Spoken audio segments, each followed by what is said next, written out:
Plus de 30 000 soldats sont déployés, avec des bases sur tout le pourtour occidental du Golfe. Ça chauffe dans le Golfe Persique. La flotte américaine est en place, des navires de guerre sont hérissés de canons, tous braqués sur l'Iran. Le pays est encerclé. Déjà affaibli par des bombardements en juin dernier et les manifestations anti-régime, le moment est idéal pour attaquer. Et pourtant, en dépit des menaces, rien ne se passe. Washington hésite. Pourquoi ne pas d'abord discuter entre gens civilisés ? Venant de Donald Trump, ce comportement est étonnant. Il ne s'est pas gêné au Venezuela. Mais le Venezuela, ce n'est pas l'Iran. Alors justement, qui est l'Iran ? Pas seulement l'ennemi numéro 1 des États-Unis ou un membre central de l'axe du mal. 89 millions d'habitants, des réserves de pétrole colossales et surtout des alliés puissants, la Russie ou la Chine, avec lesquels il partage un profond sentiment anti-américain et qui considère les sanctions occidentales comme illégales. Comment un pays isolé depuis 40 ans a-t-il réussi à devenir intouchable ? Et qu'est-ce que ça révèle sur le nouvel équilibre du pouvoir mondial ? Je vous explique tout ça. Mais avant de commencer, je vais vous révéler le secret qui transforme les millionnaires en milliardaires. Ce secret, c'est le private equity, une classe d'actifs bien gardée et inaccessible aux investisseurs particuliers. Mais ne vous inquiétez pas, Money Radar vous a trouvé une porte dérobée. Notre partenaire Fundora est la voie d'accès privilégiée aux fonds privés pour les investisseurs particuliers. Pour vous donner un exemple concret, en juillet 2025, Fundora a proposé à ses utilisateurs un fonds basé à New York, spécialisé dans la tech américaine en phase pré-IPO. Ce fonds n'investissait que dans des pépites déjà soutenues par des fonds de premier plan, comme xAI, Grok, Epic Games, Anthropic ou Klarna. Sur certaines de ces boîtes, le fonds a déjà réalisé des multiples de 14x, avec un horizon de sortie court et des distributions prévues dès la deuxième année. Ce fonds est désormais clôturé, mais ne manquez pas leurs futures opportunités d'investissement. Certaines pourraient offrir une exposition à des startups issues du prestigieux Y Combinator. N'attendez plus, scannez le QR code ou cliquez dans le lien en description.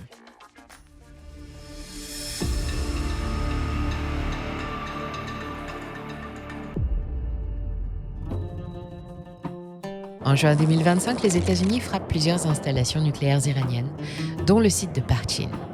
Bilan, 3 ans de travail réduit à néant dans le programme d'enrichissement d'uranium. Les Iraniens qui étaient à 2 doigts d'atteindre les 90% nécessaires pour une bombe doivent repartir à zéro. Pendant ce temps, les sanctions économiques américaines étranglent le pays.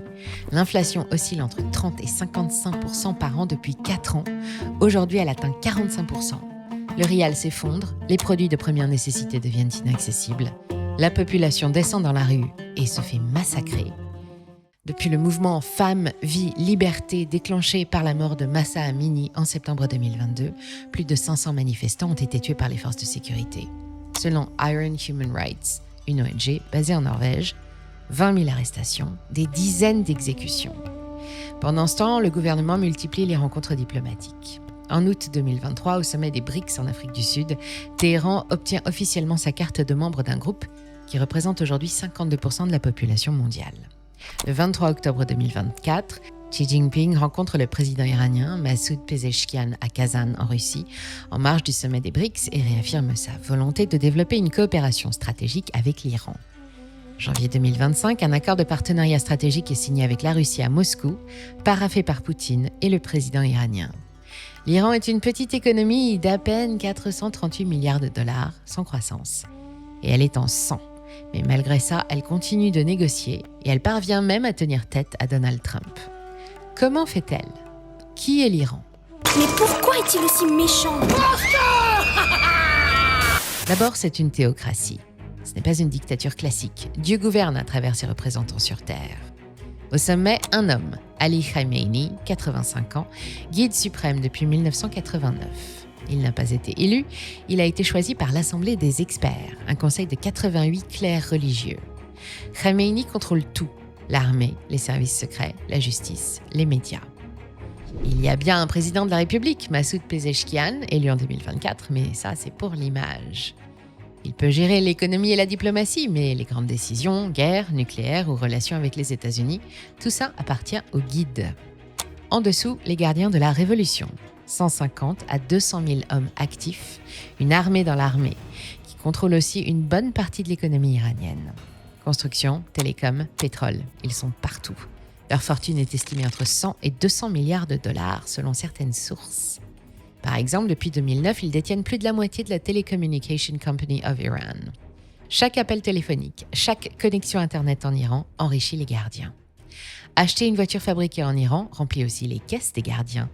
Ils vivent dans leur propre quartier, ont leurs propres écoles, leurs propres marchés, leurs propres stations balnéaires. Et si le peuple se rebelle, le Basij intervient. Cette milice paramilitaire de volontaires, loyale au régime, compte plusieurs millions de membres prêts à réprimer toute contestation. Ce sont eux qui tirent sur les manifestants. C'est aussi une impitoyable police des mœurs. Mais l'Iran n'a pas toujours été comme ça. Avant 1979, Téhéran ressemblait un peu à Los Angeles, mais le Shah régnait par la terreur. Jusqu'en 1979, quand éclate la révolution islamique. L'ayatollah Khomeini, exilé en France, rentre à Téhéran, accueilli par des millions de personnes. Le Shah s'enfuit, la République islamique est proclamée.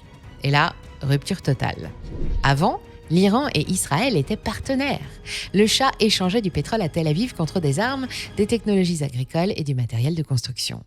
Après, Khomeini déclare Israël ennemi de l'islam et soutient tous ses adversaires, Hezbollah au Liban, Hamas à Gaza, Djihad islamique.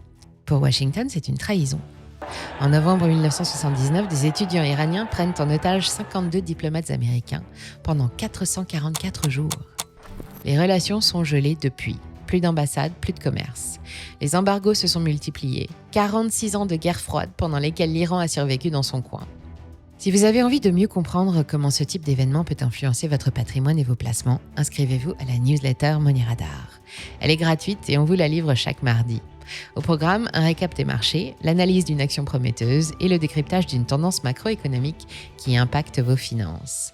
Vous êtes déjà à 52 000 abonnés. Cela fait de nous la 6e plus grosse newsletter qui parle d'argent en France. On compte sur vous pour nous faire entrer dans le top 5. Le lien est en description. Aujourd'hui, l'Iran n'est plus seul. Il fait partie de l'axe du mal. En janvier 2025, Vladimir Poutine et Massoud Pezeshkian se sont fait une promesse, celle d'échanger librement des armes et des équipements. Depuis, Moscou fournit des systèmes de défense anti-aérienne S-400 et Téhéran livre des drones Shahed 136, ceux-là même qui pilonnent l'Ukraine depuis 2022. La Russie partage aussi ses technologies spatiales et nucléaires civiles. En échange, l'Iran offre un accès privilégié à ses routes commerciales vers le golfe Persique et l'océan Indien. Mais attention, pas de clause d'assistance mutuelle dans cet accord. Si les Américains attaquent Téhéran, Poutine n'est pas obligé d'intervenir militairement. C'est un partenariat transactionnel, pas une alliance de défense comme l'OTAN. L'axe du mal est un trio, et pour le compléter, il faut ajouter la Corée du Nord qui a signé son propre accord avec Moscou en juin 2024. Résultat, un triangle Russie, Iran, Corée du Nord qui échange armes, technologies et soutien diplomatique. Tous partagent un profond sentiment anti-américain et subissent des sanctions occidentales depuis des décennies. Ils développent des programmes balistiques et nucléaires et soutiennent des groupes armés contre les intérêts américains. C'est George W. Bush qui leur a donné leur nom, c'était en 2002. 23 ans plus tard, l'Axe s'est consolidé avec la présence à la porte du club d'un membre honoraire, la Chine. En août 2023, l'Iran rejoint officiellement les BRICS, ce groupe qui réunit déjà Brésil, Russie, Inde, Chine, Afrique du Sud, Égypte, Éthiopie et Émirats arabes unis. Les BRICS ne sont pas une alliance militaire, mais ils offrent à Téhéran une tribune diplomatique, une alternative au système financier occidental dominé par le dollar et surtout une protection politique. Quand Washington veut sanctionner l'Iran au Conseil de sécurité de l'ONU, Moscou et Pékin opposent leur veto. L'OPEP aussi joue un rôle. L'Iran en fait partie depuis 1960. L'organisation ne protège pas non plus militairement ses membres, mais elle leur offre un levier économique, la capacité de faire fluctuer les prix du pétrole en ajustant la production. Si les prix grimpent alors, l'Iran respire malgré les sanctions. Parce que parlons d'argent, le nerf de la guerre, en Iran comme partout ailleurs. Sous les pieds des Iraniens se cache un trésor. 157 milliards de barils de pétrole, 10% des réserves mondiales prouvées, la 4e plus grosse réserve de la planète selon l'OPEP. Des trésors, il y en a 2. L'autre, c'est le gaz naturel. 34 000 milliards de mètres cubes, 2e producteur mondial derrière la Russie. Le champ gazier de South Pars, partagé avec le Qatar dans le golfe Persique, est le plus grand gisement offshore du monde. À ces prix-là, on parle de milliers de milliards de dollars qui dorment dans le sous-sol iranien. Le pays exporte aussi du cuivre, du zinc, du fer Il possède la deuxième plus grande réserve de cuivre au monde. Avec la transition énergétique et l'explosion de la demande en batteries électriques, ces métaux valent de l'or. Le problème, c'est que, à quoi bon les extraire ? Personne ne peut les acheter. Enfin, presque personne. Depuis 2018 et le retrait américain de l'accord nucléaire, Washington a réimposé des sanctions massives. Interdiction pour toute entreprise de commercer avec l'Iran sous peine de se faire bannir du système financier américain. Résultat, les banques européennes, les compagnies pétrolières occidentales, les géants de la tech fuient le pays. Le secteur pétrolier iranien, jadis fleuron national, tourne au ralenti. Les infrastructures vieillissent, les investissements étrangers se sont évaporés. La production a chuté de 3,8 millions de barils par jour en 2017 à environ 2,5 millions aujourd'hui, selon l'Agence internationale de l'énergie. Les exportations officielles sont quasi nulles vers l'Occident. Heureusement, il y a d'autres acheteurs. Les sanctions, Pékin s'en fiche. En quoi les lois américaines concerneraient-elles la Chine ? Elle achète 30% du pétrole iranien. Entre 600 000 et 1 million de barils par jour, selon les estimations de Tanker Trackers, ces sites qui suivent les pétroliers via satellite. Le stratagème est simple. Les navires iraniens éteignent leurs transpondeurs AIS en pleine mer et transfèrent leur cargaison sur des bateaux chinois ou font des détours par des ports intermédiaires en Malaisie ou aux Émirats. L'argent transite par des banques chinoises que Washington ne peut pas sanctionner. Pékin paie en yuan et contourne le dollar. Téhéran utilise cet argent pour acheter des produits manufacturés chinois, électroniques, machines, outils et des armes. Routes, ports, télécom. En mars 2024, la Chine a prévu d'investir 400 milliards de dollars en Iran pour ses nouvelles routes de la soie. Mais malgré la perfusion chinoise, l'Iran reste un pays désespérément pauvre, où le niveau et l'espérance de vie reculent. L'inflation officielle atteint 45% en 2025. En réalité, probablement 60% selon les économistes indépendants. Le rial a perdu 90% de sa valeur depuis 2018. Un kilo de viande coûte l'équivalent d'une semaine de salaire minimum. Les gardiens de la Révolution contrôlent environ 40% de l'économie via un réseau de fondations religieuses, les bonyads, dispensés d'impôts. Ils possèdent ports, aéroports, compagnies de construction et réseaux de télécommunications, et ils profitent du marché noir pour contourner les sanctions. Alors oui, l'Iran est faible, mais il tient. Il a un pouvoir magique qui sent le gaz, et il n'est plus isolé comme avant, et c'est précisément ce qui retient le bras de Donald Trump. Il a de nouveaux amis. Chine et Turquie sont de bons clients, la Russie fournit les armes et des coachs pour entraîner les soldats iraniens, et l'Iran peut aussi compter sur Bagdad, gouverné par une majorité chiite pro-iranienne. L'Union fait la force face à 3 adversaires principaux, Israël, l'ennemi depuis 1979, et qui sera probablement la cible de la première bombe nucléaire iranienne quand elle sera au point, c'est ce qu'ils pensent. Derrière Israël se tiennent les États-Unis, qui envisagent d'assiéger le pays s'il ne répond pas à leurs exigences manu militari. En 1, stop au projet d'enrichissement d'uranium et aux missiles balistiques. Et en 2, arrêter de soutenir les groupes terroristes comme le Hezbollah ou les Houthis au Yémen. Parce que ça énerve l'Arabie Saoudite, le 3e adversaire, 85% de l'OPEP à elle toute seule. Ici, c'est une question religieuse. Riyad est sunnite, Téhéran est chiite. Depuis des siècles, les 2 branches de l'islam se disputent le leadership du monde musulman. Aujourd'hui, cette rivalité se joue au Yémen, où l'Arabie Saoudite bombarde les rebelles Houthis soutenus par l'Iran. Pour le moment, l'Iran refuse d'abandonner ses projets, malgré la démonstration de force américaine. Le clan occidental tente une autre approche en soutenant les manifestants antigouvernementaux et en appliquant toujours plus de sanctions. Et les rumeurs courent d'une possible intervention américaine pour renverser le régime en place. Comme en Irak avec Saddam Hussein, ou il y a quelques semaines au Venezuela, ou ici même en Iran en 1953. Mais revenons à notre question. Concrètement, si l'Iran est attaqué, que se passera-t-il ? Qui va lui venir en aide ? Personne. Il n'existe à ce jour aucun engagement formel. La Russie et la Chine privilégient les négociations. Au mieux, ils pourront apporter une aide diplomatique à l'ONU ou pendant les négociations, lui fournir des armes ou des outils de cyberdéfense, mais pas de troupes. L'Iran compte surtout sur ses propres défenses. Il dispose de la 7e armée mondiale composée de 610 000 actifs, 3 fois plus que la France, et 370 000 réservistes. Il dépense 40 milliards de dollars par an pour les équiper et les entraîner, et met à leur disposition 65 000 véhicules blindés sur roues ou sur chenilles. Ça fait du monde, je suis d'accord, mais le matériel est obsolète, et c'est pour l'essentiel un dispositif défensif. L'armée iranienne accuse un gros retard technologique et elle n'a pas les moyens de se projeter en dehors du pays. En cas d'attaque physique, l'Iran défendra son territoire avec acharnement, mais Téhéran compte surtout sur la dissuasion nucléaire.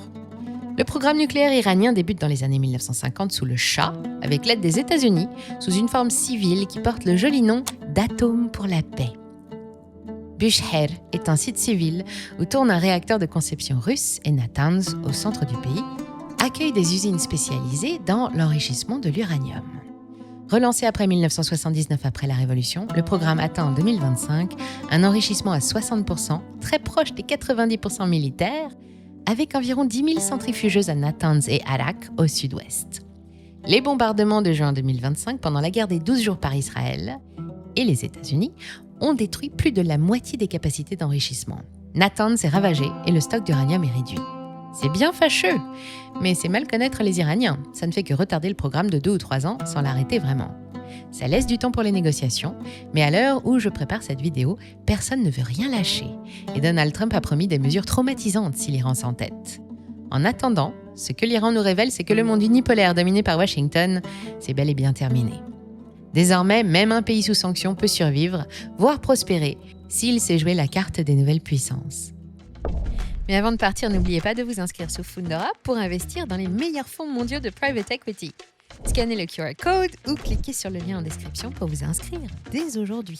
Merci pour votre fidélité, restez curieux, je vous dis à très vite sur Money Radar.